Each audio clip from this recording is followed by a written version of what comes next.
அத்தியாயம் 7. இவனுக்கு ஏற்ற ஜோடி எப்படி இருக்கும்? மனக்கண்ணில் ஓட்டி பார்த்தா. அவனோட நண்பர்கள் வட்டத்தில் இருக்கிற பெண்களை அப்படி இணைச்சி பார்க்க தோன்றாம சிந்தனையை வேற பக்கம் திருப்பினான். அவன் அலுவலகத்தில் கண்ட பெண்களை பக்கத்தில் நிறுத்தி பார்த்தா.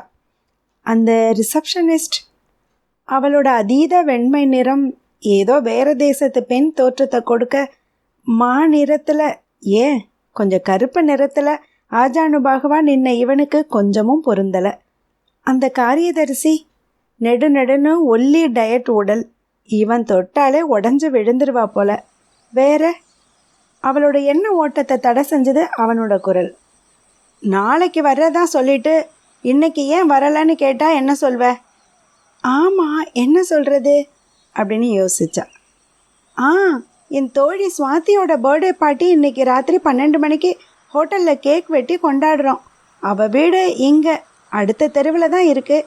அதனால இன்னைக்கு இருந்துட்டு நாளைக்கு வந்துடுறதா சொல்லிடலாம் அப்படின்னு விடை சொன்னவளுக்கு அந்த காரணம் இல்லைன்னா இன்னைக்கு அவன் வீட்டில் அவனோட தூங்கி இருக்கலாமோன்ற எண்ணம் வந்து தன்னையே கடிஞ்சுக்கிட்டா. சரிதான், ஆனால் ராத்திரினா எப்படி போவ? எப்போ திரும்புவ? எந்த ஹோட்டல் அப்படின்னு கொஞ்சம் கவலை தோஞ்ச குரல்ல அவன் கேட்டான். இவனை நம்பி எந்த ஒரு பெண்ணும் எந்த இடத்துக்கும் போகலான்னும்போது அவனோட மனைவியான இவளுக்கு பெருமை உண்டாரத்துக்கு பதிலாக ஆதங்கமே எழுந்தது. எல்லாரும் ஒன்றா தான் போகிறோம், அதனால் பயம் ஒன்றும் இல்லை அப்படின்னு மெல்லிய குரலில் பதில் அளித்தவ அவனோட கேள்விக்கு பதிலாக அவங்க போக இருக்கிற ஹோட்டல் பேரையும் தெரிவித்தா. நம்ம அம்மாக்கள் தப்பாக நினைக்க போகிறாங்க, நாம் மேலே வந்து ரொம்ப நேரம் ஆயிட்டுது அப்படின்னு கொஞ்சம் கலக்கத்தோடு எழுந்தவளை பார்த்து அவன் சிரித்தான். சீக்கிரமாக போனாதான் தப்பாக நினைப்பாங்க, உக்கார் அப்படின்னு சொல்லி கண்ணடிச்சான். செக்க செவந்தவளாம் தலையை குனிஞ்சிக்கிட்டவளை பெருமூச்சோட பார்த்தவன், நாமளும் சாதாரண தம்பதிகளாக இருந்திருந்தா இந்நேரம் வேறு விசேஷத்துக்கு இங்கே வந்திருப்போம் அப்படின்னா. குனிஞ்சிருந்த அவளோட தலை மெல்ல நிமிர்ந்து அவனை குழப்பத்தோடு பார்த்தது. நிதான சிரிப்போட அவன், ஆமாம், 6 மாதங்கள் கடந்துட்டுதே, இன்னும் புரியலையா அப்படின்னு கேட்டவன் சைகையால் வயத்தை தடவி காட்டவும் குப்புன்னு முகம் செவக்க உடல் பதற சட்டுன்னு கண்களை மூடிக்கிட்டான். இப்படியெல்லாம் பேசுறது தவறு இல்லையா? என்னதான் மனைவினாலும் பிரிஞ்சு போக துடிக்கிற ஒருத்திக்கிட்ட தன் மனசை திறந்து காட்டுறது மாதிரி என்ன வெட்கங்கெட்ட பேச்சு இது?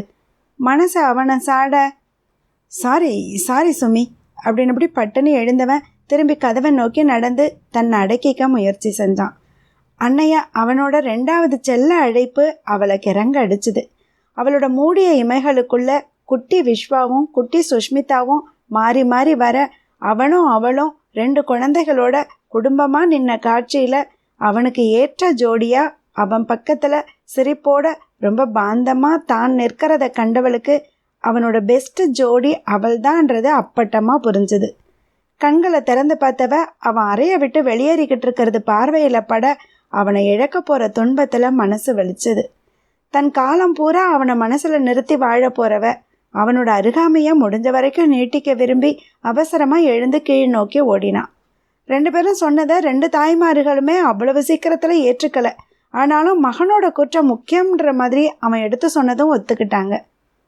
நாளைக்கு ஆஃபீஸ் போயிட்டு சாயந்தரம் நேராக நம்ம வீட்டுக்கு வந்துடுமா அப்படின்னு குரலில் கொஞ்சம் அழுத்தத்தை கூட்டி சொன்ன மாமியார்கிட்ட தலையசைச்சு ஒத்துக்கிட்டா. இன்னைக்கு நீ அந்த பர்த்டேக்கு போயே ஆகணுமா? அவள் போகிறதுல தன்னோட விருப்பமின்மையை காட்டி அவளோட தாயார் கேட்டாங்க. ஓகே ஆண்டி, நானும் அவளோட போயிட்டு திரும்ப கொண்டு வந்து விடுறேன் அப்படின்னு விஸ்வா முடிவு கண்டதும் பெரியவங்க 2 பேரும் முகம் மலர்ந்தாங்க. அப்படின்னா சரிதான் அப்படின்னு கோரஸாக சொன்னவங்கள கொஞ்சம் பரிதாபத்தோடு பார்த்தாங்க சின்னவங்க 2 பேரும். சம்பந்தியோட வற்புறுத்தலால் 2 பேரும் மாலை சிற்றுண்டியும் காஃபியும் அருந்திட்டு புறப்பட்டாங்க. விடைபெறுற சாக்கில் அவளோட கரத்தை லேசாக தட்டிட்டு கிளம்பினான் விஸ்வா. தன் அறைக்குள்ளே நுழைஞ்சவளுக்கு அறைக்குள்ளே அவனோட வாசம் நிறைஞ்சிருந்தது பிடிச்சது. நீ வந்து போனால் என் தோட்டம் எங்கும் உன் சுவாச வாசம் வீசும் பூவெல்லாம்.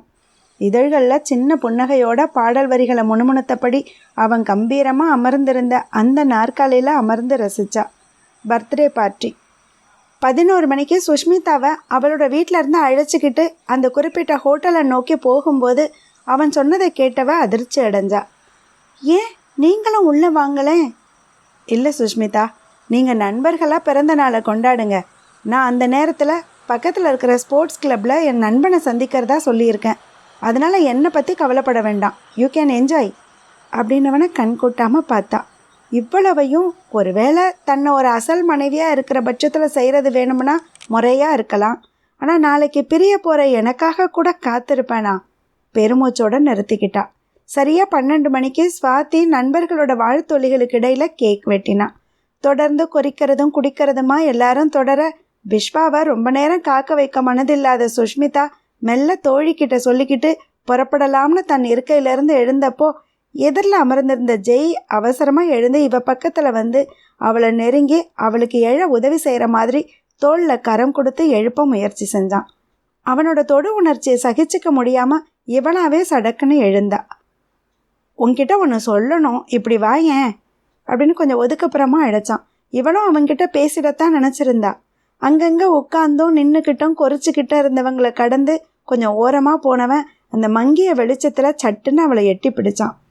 என்ன செய்ய விழையறான்றதை அவள் புரிஞ்சிக்க தொடங்குறதுக்கு முன்னாடியே அவளோட கரங்களை பிடிச்சி அவளை தன்பால் இழுத்த அணைக்க தொடங்கினான். அவன்கிட்ட இதை கொஞ்சமும் எதிர்பாராத சுஷ்மிதாக்குள்ள அவனோட தொடுகையால் விளைஞ்ச அருவருப்பு ஒரு புறம், அதை தொடர்ந்து எழுந்த ஆத்திரம் ஒரு புறம்னாலும் விஸ்வாவோட கண்ணியம் நிறைஞ்ச தோற்றமும் அவன் தன்னை தீண்டுறப்போ உருவாகிற உணர்ச்சியும் இந்த தொடுகையை உணர்த்தி அவளை நிமிர வச்சது. விஸ்வா மட்டுமே தீண்ட முடிகிற தன் உடலை வேற எந்த ஆண்மகனும் தொட முடியாது, தொட அனுமதிக்க கூடாதுன்ற உரிமை உணர்ச்சிகள் அவளை விழிச்சு எழ வச்சது. பட்டுன்னு அவனோட கரத்தை தட்டியவ நோஞ்சான் ஜெய்ய தன்கிட்டேருந்து விலக்கி தள்ளினான். தடுமாறியவன் நிமிர்ந்து நிற்கிற வரைக்கும் பொறுத்தவ நிதானமாக பேசினான். சாரி ஜெய், உன்னை போல ஒரு ஒழுக்கம் தவறி நடக்கிறவனை என் மனசில் வரிச்சிருந்தனே, அதை நினச்சி என்னையே நான் வெறுக்கிறேன். இனியே என்னை தொந்தரவு செய்யாத. நான் இனியே ஏமாற தயாராக இல்லை. நீ எந்த விதத்துலேயும் என்னோட இணையாக மாட்டேன்றது எனக்கு புரிஞ்சிட்டுது. அட அட, என்னம்மா ரொம்ப ஒழுங்கு போல பேசுகிற. நீ மட்டும் கல்யாணம் பண்ணிக்கிட்டு புருஷனோட குஜாலாக இருப்ப. உன்னை நினச்சி நான் காஞ்சு போய் கிடக்கணுமா? என்னையும் கொஞ்சம் கவனிக்கலாமே. நான் என்ன மற்றவங்க மாதிரி உன்னை மிரட்டுறேனா?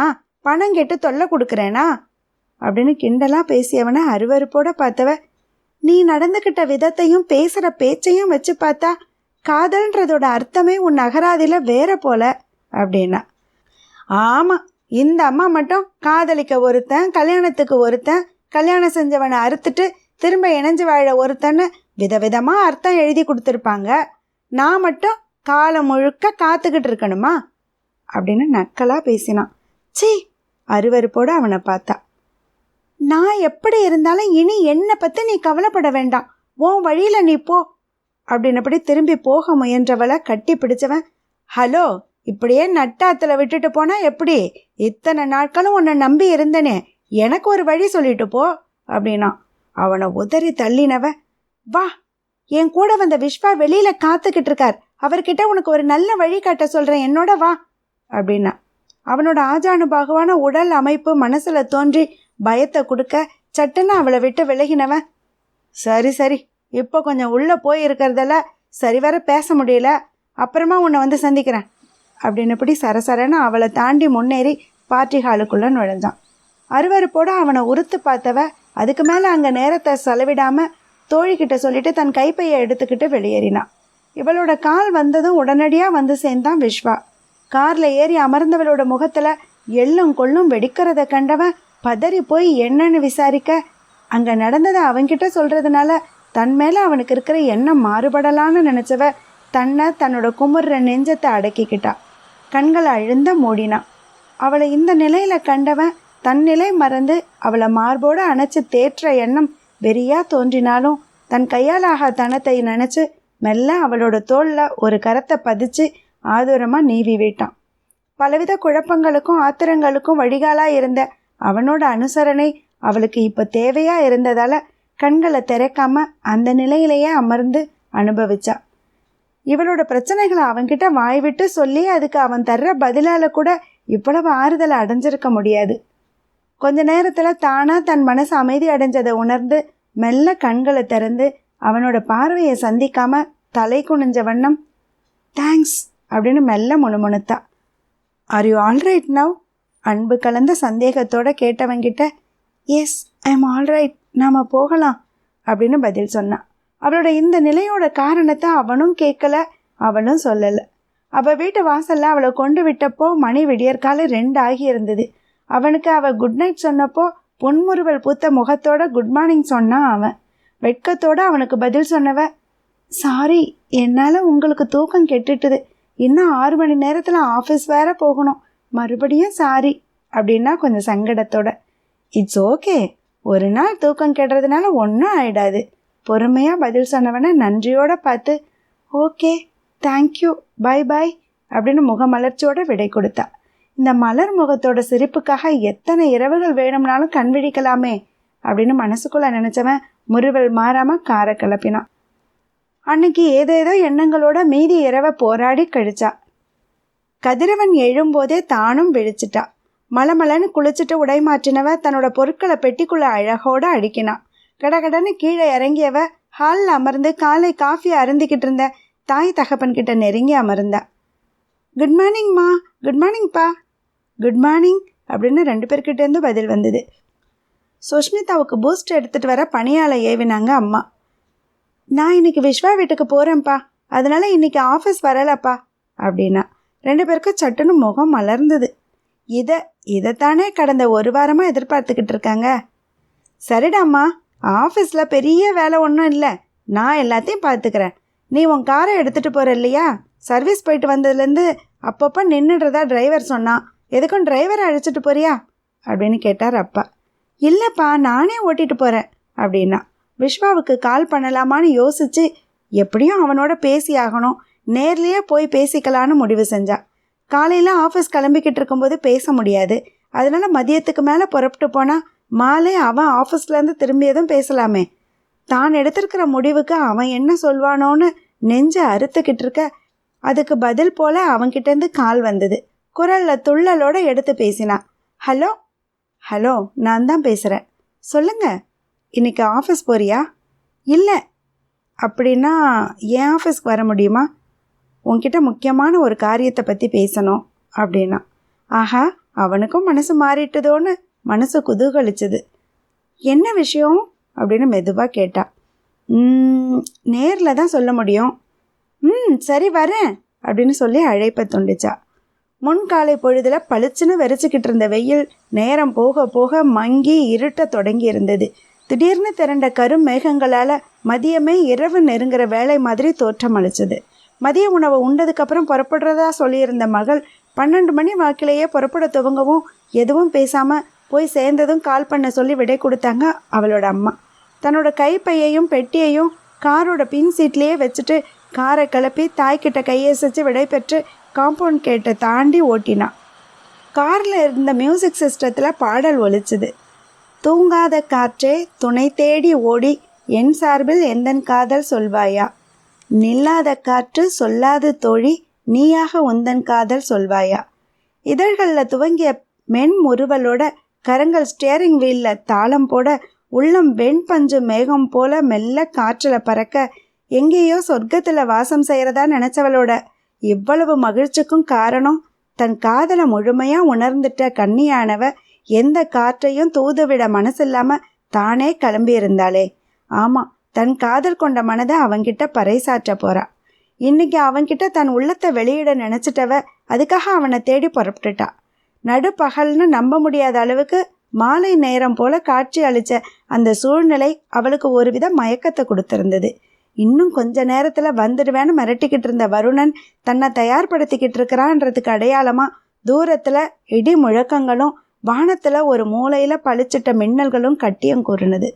மழையினாலே மதிமயங்கி போகிற மங்கையவள் அன்னைக்கும் தன் மயங்கி போன மனசை அதை மயக்கினவன்கிட்டயே தெரிவிக்க சரியான தருணம்னு நினச்சி அகமகிழ்ந்தா.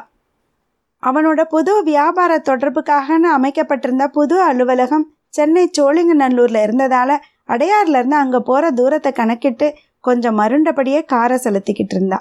கொஞ்ச நேரத்தில் அவளை அழைச்ச விஸ்வா அவன் ஆஃபீஸ் இருக்கிற இடத்துல மழை பெய்ய தொடங்கிட்டதுனால இன்னும் கொஞ்ச நேரத்தில் அங்கங்கே மழை நீர் தேங்கிடும்ன்றதால அவ்வளவு சிரமத்தோடு அங்கே வர வேண்டாம்னு சொல்லி அவளை நீலாங்கரை வீட்டுக்கே போக சொன்னவன் அந்த லொக்கேஷனையும் அவளுக்கு அனுப்பினான். ஓஎம்ஆர் சாலையை விட்டுட்டு ஈசிஆர் சாலையில் காரை செலுத்த தொடங்கினான்.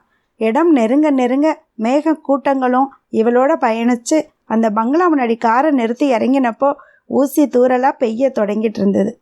பன்னீர் துளிகளை தன் உடலில் படவிட்டு அதோட உணர்வு தந்த சிலிர்ப்போட உள்ள நுழைஞ்சவளை எதிரிட்டு அழைச்சிட்டு போனான் அவளோட கணவன் விஸ்வா. அவனை கண்டதும் அந்த சந்தோஷ உணர்வோட மயக்கத்தில் வசந்த காலத்தை உணர்ந்தவ புதுசாக வந்து ஒட்டிக்கிட்ட வெட்கத்தோட அவனை பின்தொடர்ந்து போனான். இங்கே இருக்கிற காவலாளி ஊருக்கு போயிட்டானா. நான் இங்கே வரும்போது தான் விஷயமே தெரிஞ்சுது. நல்ல வேலை, கேட் சாவி என்கிட்ட எப்பவும் போல இருந்தது. உள்ள நம்பர் லாக்குன்றதுனால பிரச்சனை இல்லை அப்படின்னு மலைன்னு பேசிக்கிட்டே உள்ளே போனவன், இப்படி உட்கார், இதோ வர்றேன் அப்படின்னு ஹாலை ஒட்டி இருந்த கதவை திறந்துக்கிட்டு உள்ளே போனான். ஹாலில் கிடந்த சோஃபாவில் அமராமல் அவள் அந்த பங்களாவோட உட்புறத்தை பார்வையால் அலசினான். வெளிப்புறம் நவீன கட்டிடமாக காட்சி அளித்த அந்த வீட்டோட உள்புறம் பாரம்பரியமான அமைப்பில் இருந்தது. எல்லா வாசல் கதவுகளும் பார்ட்டிஷன்களும் கடைஞ்செடுத்த பர்மா தேக்கால் செய்யப்பட்டிருந்தது. கீழே பளபளக்கிற வெள்ளை சலவை கற்களால் பதிக்கப்பட்ட வெண்தரை பளிச்சிட்டுது. இதில் தான் தனி கொடுத்தனை நடத்த சொல்லி மாமனார் சொல்லியிருந்தாரோ. ரசனையோட கட்டி அலங்கரிக்கப்பட்டிருந்த வீட்டில் தான் வாழறதாவே கற்பனை செஞ்சுக்கிட்டவ அங்கேருந்த மற்ற கதவுகளை திறந்து பார்த்து தெரிஞ்சுக்க நினச்சி மெல்ல நகர்ந்தப்போ விஸ்வா வெளிப்பட்டான். ஏன் உட்காரல? ஓ, தண்ணி வேணுமா, ஒரு நிமிஷம் அப்படின்னப்படி பக்கத்தில் இருந்த மேஜை மேலே இருந்து வாட்டர் பாட்டிலை எடுத்து கொடுத்தான். அவனோட இடது கையில் கற்றை காகிதங்கள் இருந்தது. இந்த வீட்டுக்கு முதல் முறையாக வந்திருக்கிறேன். வீட்டை சுற்றி காட்டாமல் உட்காருன்றானே, விருந்தினர் மாதிரி நீர் கொடுத்து உபசரிக்கிறானே, இவன் என்ன நினச்சி என்னை இங்கே வர சொன்னான்? தன் கேள்விகளை உள்ளேயே வச்சு அவன் கொடுத்த நீரை வாங்கி பேருக்கு கொஞ்சம் பருகினான். இதுதான் அங்கிள் சொன்ன வீடா? ஹாலே ரொம்ப பிரமாதமாக இருக்கே, இன்னும் அறைகள் அப்படின்னு அவளை இடையிட்டு, முதல்ல உட்காந்து இந்த காகிதங்களை படித்து பார்த்து கையெழுத்து போடு. எங்கெங்கே கையெழுத்து போடணுமோ அங்கெல்லாம் மார்க் இருக்குது அப்படின்னு கர்ம சிரத்தையோடு அவளுக்கு கட்டளை இட்டான். அப்படி என்ன அவசர காகிதம், கையெழுத்தான்? அதனை வாங்கி பார்த்தவ அதிர்ந்து தான் போனான். அவனுக்காக மனசில் தேக்கி வச்சிருந்த காதல் தவிடு பொடியானது. உணர்வற்றவ மாதிரி இருந்தா. ஏன்னா அவ கைகளில் அவன் கொடுத்தது அவங்களோட மன விடுதலை பத்திரத்துக்கான ஊர்ஜித படிவங்கள். அதில் அங்கங்கே அவனோட கையெழுத்தும் போடப்பட்டிருந்தது. தொடர்ச்சியை அடுத்த அத்தியாயத்தில் கேட்போம்.